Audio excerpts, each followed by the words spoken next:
आदाब, नमस्कार, good evening, सत श्री अकाल। एक बार फिर आप तमाम लोगों का स्वागत है क्राइम कहानियां विद शम्स में। 22 अप्रैल को पहलगाम में जो कुछ हुआ, 5 से 7 आतंकवादी दोपहर के 3 बजे पहुंचते हैं और 26 सैलानियों को एक एक कर मारते हैं। वो सभी आतंकवादी इस वक्त भी पहलगाम और उसके आसपास के जंगलों में छुपे हुए हैं। सर्च ऑपरेशन जारी है, उनकी तलाश की जा रही है। लेकिन सबसे बड़ा सवाल यह है कि इस पूरी साजिश को अंजाम कैसे दिया गया, इस साजिश के पीछे कौन कौन लोग थे, और सबसे बड़ी बात कि जिस टीआरएफ द रेजिस्टेंस फोर्स जिसका जन्म या गठन 2019 में हुआ था, वो है क्या, और क्या सचमुच वही इस हमले के पीछे, या वो एक शैडो है, एक परछाई है और असली मास्टरमाइंड कोई और है। ये पूरी कहानी और साजिश की पूरी कहानी आपके सामने रखूं उससे पहले एक तस्वीर आपको दिखाता हूं। यह तस्वीर है सैफुल्लाह कश्मीरी की।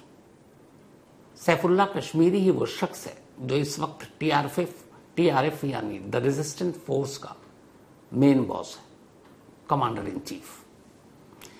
ये जो तस्वीर है ये पाकिस्तान की उसके आइडेंटिटी कार्ड से ली गई तस्वीर है। इसके बारे में कहा जाता है कि हाफिज सईद का ये बेहद खास है और लश्कर तैयबा के रैंक के हिसाब से इसकी पोजीशन 3 नंबर पर है। भरोसे का है हाफिज सईद के। अब टीआरएफ असल में है तो लश्कर का ही एक विंग। लश्कर को जब बैन कर दिया गया तो अब पाकिस्तान में जितने भी आतंकवादी संगठन उनकी फंडिंग जो करती है वो वहां की खुफिया एजेंसी आईएसआई करती है। तो आईएसआई अब चूंकि लश्कर बैन है तो डायरेक्ट फंडिंग तो कर नहीं सकती, पता चल जाएगा, फिर इंटरनेशनली उसको फजीहत झेलनी पड़ेगी। तो आईएसआई भी एक खेल करती है। वो जब कोई आतंकवादी संगठन पे बैन लगता है, एक नया शैडो संगठन या ऑर्गेनाइजेशन खोल देते हैं और वो अब उसको फंडिंग करते हैं। कायदे से फंडिंग हो रही है एलईटी को ही, लेकिन दिखा रहे हैं अब वो टीआरएफ। और टीआरएफ पे चूंकि अभी दुनिया की नजर थी नहीं, 22 अप्रैल के बाद अब जरूर टीआरएफ पर दुनिया के बाकी संगठनों की नजर होगी और अब टीआरएफ को भी फंडिंग करना आईएसआई के लिए मुश्किल हो जाएगा। लेकिन क्या सैफुल्लाह कश्मीरी ही पहलगाम का विलन है, या फिर वो एक मुखौटा है, एक चेहरा है?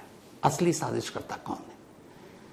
तो पहलगाम हमले की पूरी साजिश की कहानी आपके सामने है और इस साजिश में असल में मेनली 6 से 7 लोग शामिल हैं। 7वें के बारे में अभी भ्रम है, क्योंकि पाकिस्तानी खुफिया एजेंसी आईएसआई के काम करने का तरीका यही है।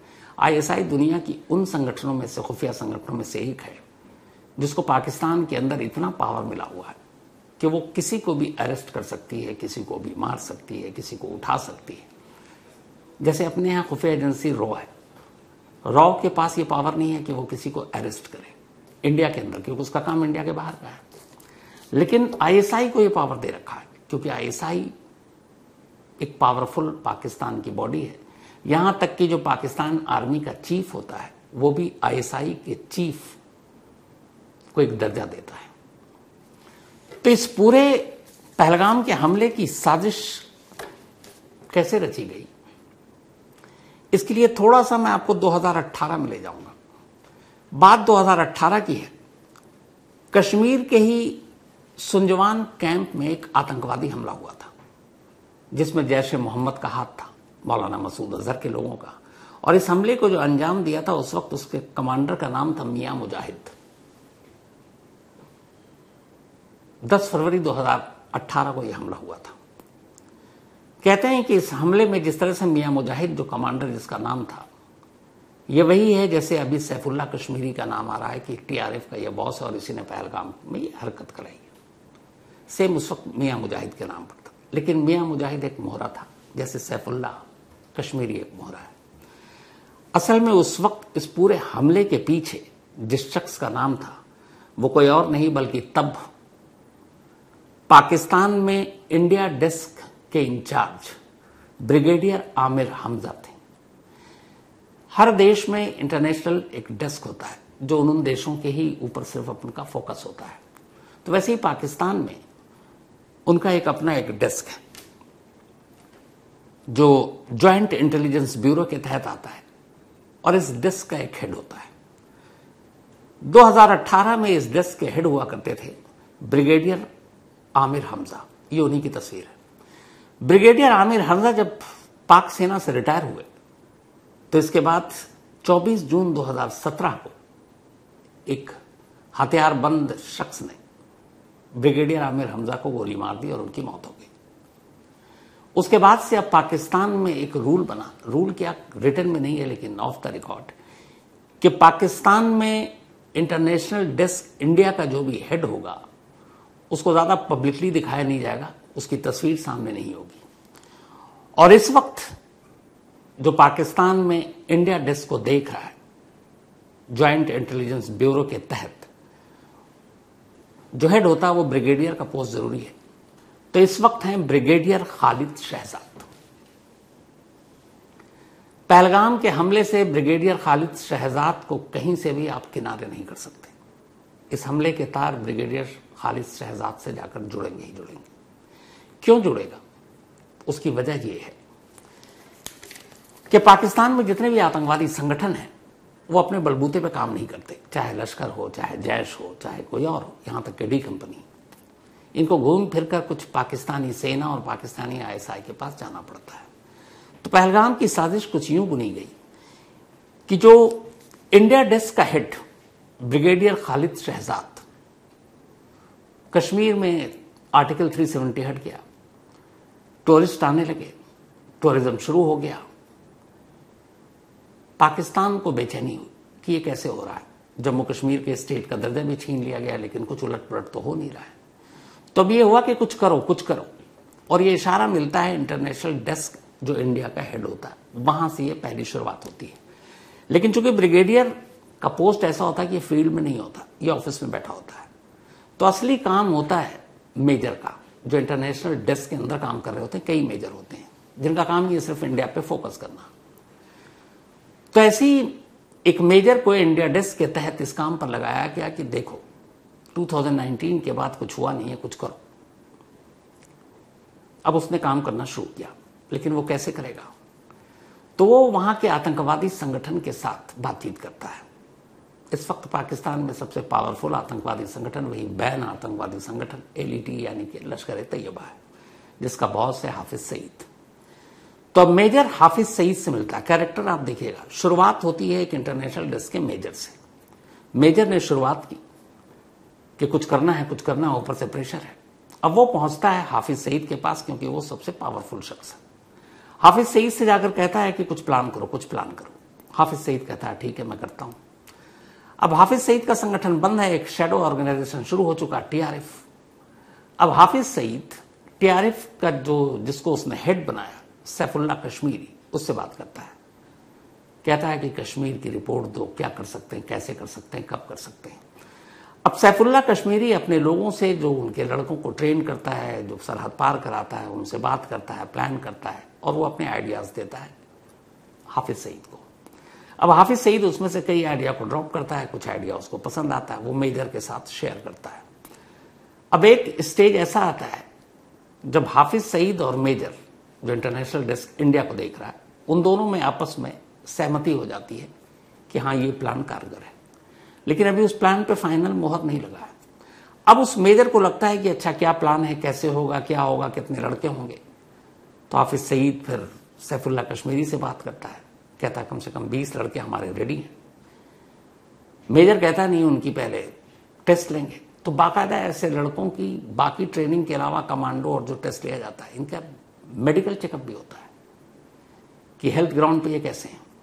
तो 20 लड़कों को हाफिज सईद के इशारे पर सैफुल्लाह कश्मीरी उस इंटरनेशनल डेस्क के मेजर से मिलवाता है, उनके बारे में डिटेल देता है, उनको बुलाया जाता है, उनके सारे चेकअप होते हैं, और फिर ये होता है कि नहीं इसमें से 10 ठीक है, 10 को छोड़ दो।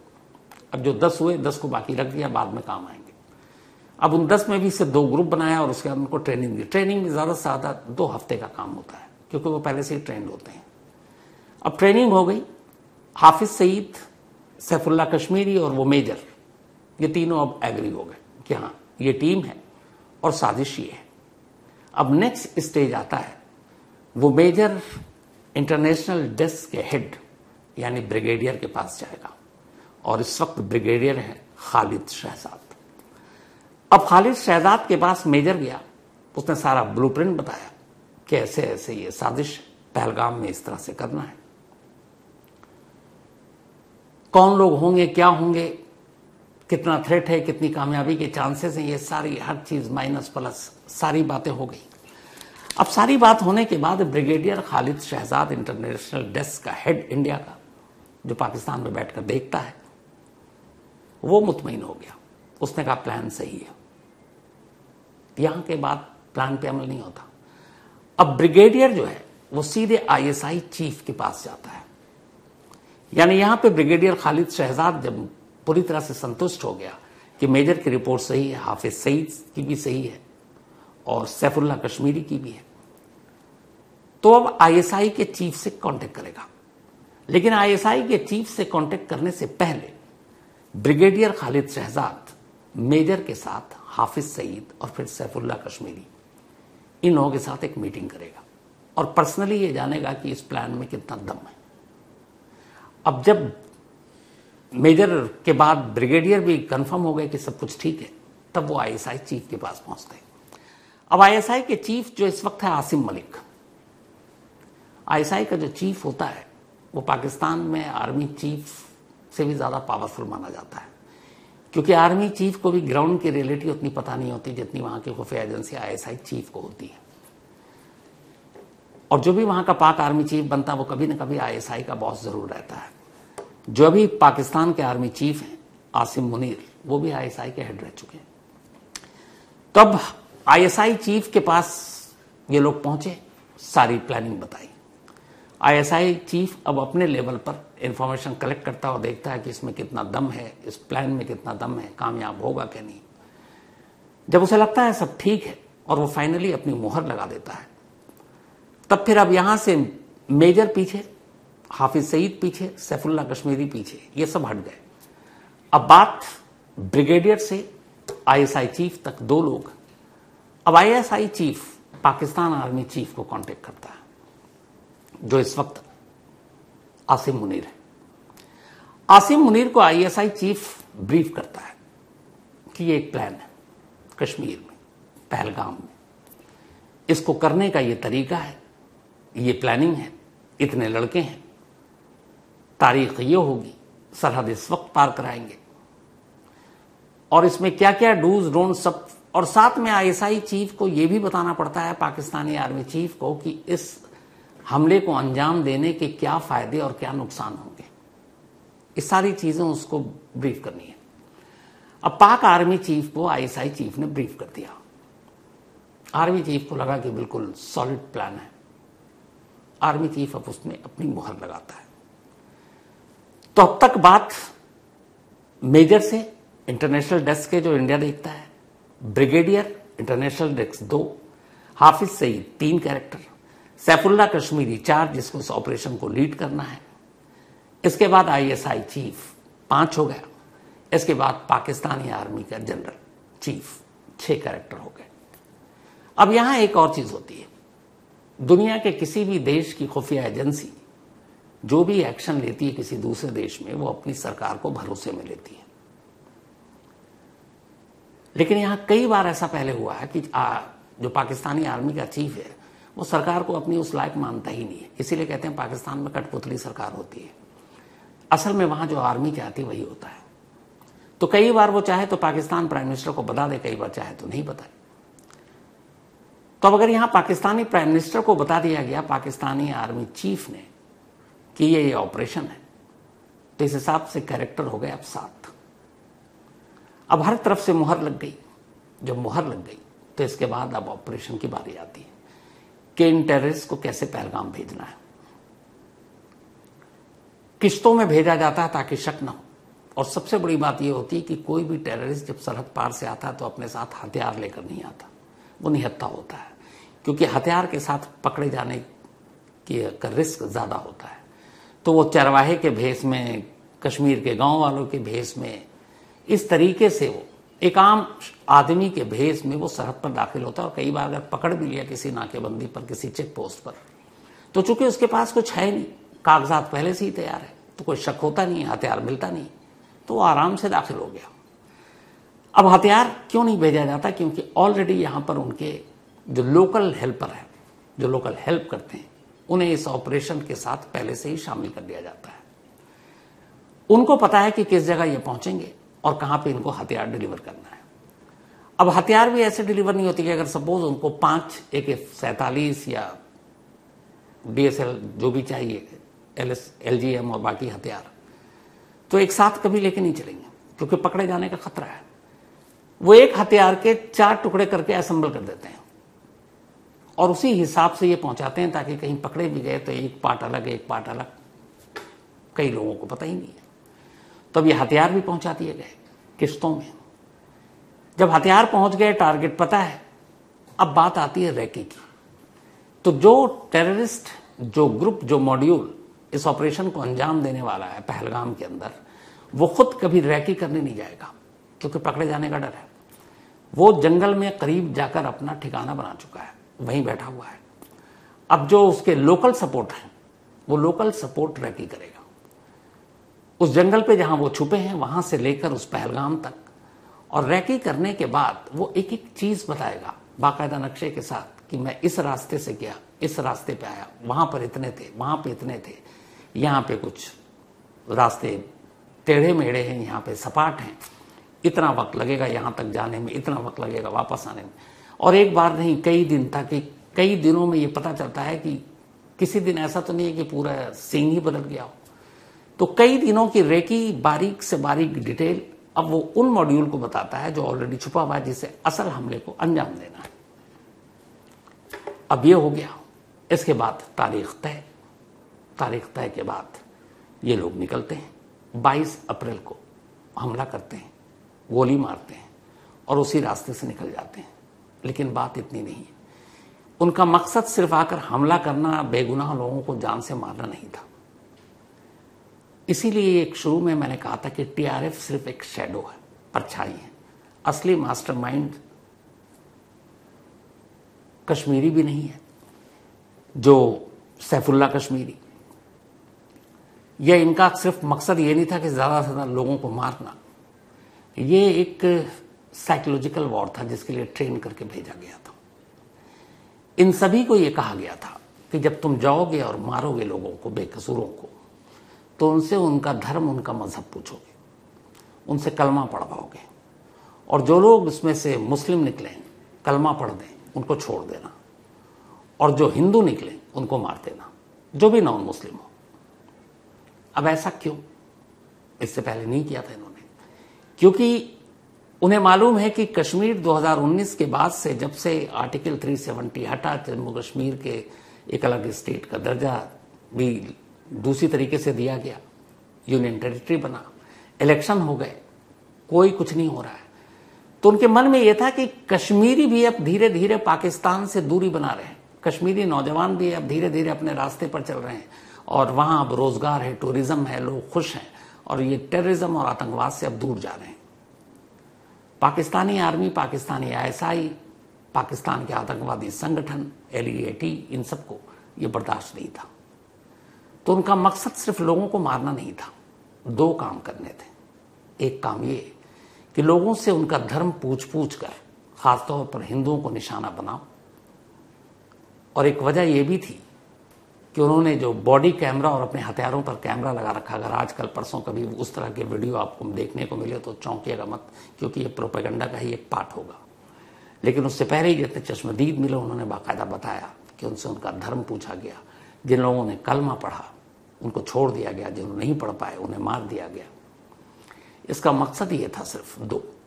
एक कि जो कश्मीर अब टेररिज्म से दूर जा रहा है, उस कश्मीरियों के अंदर भी इतनी नफरत भर दो इस हरकत से कि देश के बाकी स्टेट और देश के बाकी लोग कश्मीर और कश्मीरी दोनों से नफरत करना शुरू कर दें।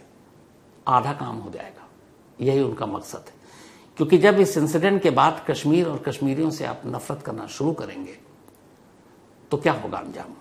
अंजाम ये होगा कि जो हाल के वक्त में कश्मीर धर्रे पर लौट आया, हाल के वक्त में वहां के लोग जिस तरीके से अपने रोजगार, टूरिज्म पर फोकस है, जब उन्हें लगेगा कि देश ही उनसे नफरत कर रहा है और वो खुद को कटा हुआ महसूस करेंगे, ऐसे में पाकिस्तान उनके पीठ पर हाथ रखेगा, उन्हें थपथपाएगा, उन्हें प्यार देगा, दुलारेगा, कहेगा आ जाओ मेरे पास, तुम्हारे लिए वहां कोई जगह नहीं है, तुमसे लोग वहां नफरत करते हैं, हम तुम्हें मोहब्बत देंगे। ये एक साइकोलॉजिकल वॉर था और इसीलिए खास तौर पर यह हिदायत दी गई हर टेररिस्ट को कि तुम जोर जोर से धर्म पूछकर मारना, कलमा पढ़वा कर मारना, जो ना पढ़ पाए उसे मारना, पहला। दूसरा, इसी एक इंसिडेंट के साथ वो ये भी मैसेज देना था कि जब आप धर्म और मजहब पूछकर और कलमा पढ़वा कर किसी को छोड़ते और किसी को गोली मारोगे तो बात कश्मीर तक नहीं रहेगी, पूरे देश में जाएगा। और जब देश के अंदर ये बात पहुंचेगी तो फिर कश्मीर नहीं, पूरे देश के अंदर हिंदू मुस्लिम भी होगा।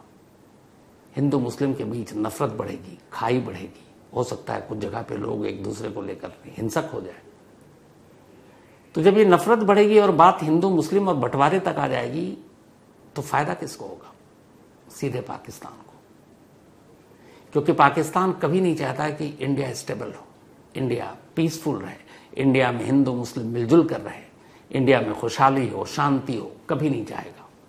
वो हमेशा चाहेगा इंडिया डिस्टर्ब हो, इंडिया में हिंदू मुस्लिम लड़ते रहें, नफरत फैलता रहे और कश्मीर के लोगों से कश्मीर के बाहर के लोग नफरत करें, ताकि उसी नफरत की आड़ में पाकिस्तान कश्मीरियों को अपना बनाने की कोशिश करे और उनको फिर से टेररिज्म की तरफ ले जाए। ये दो मकसद था इस पहलगाम के हमले का और इस पूरी साजिश के पीछे के। तो क्राइम कहानियां विद शम्स में आज इतना ही। अब आपसे मुलाकात होगी अगले संडे को किसी नई कहानी के साथ। तब तक अपना और अपनों का ख्याल रखिएगा। Thank you very much.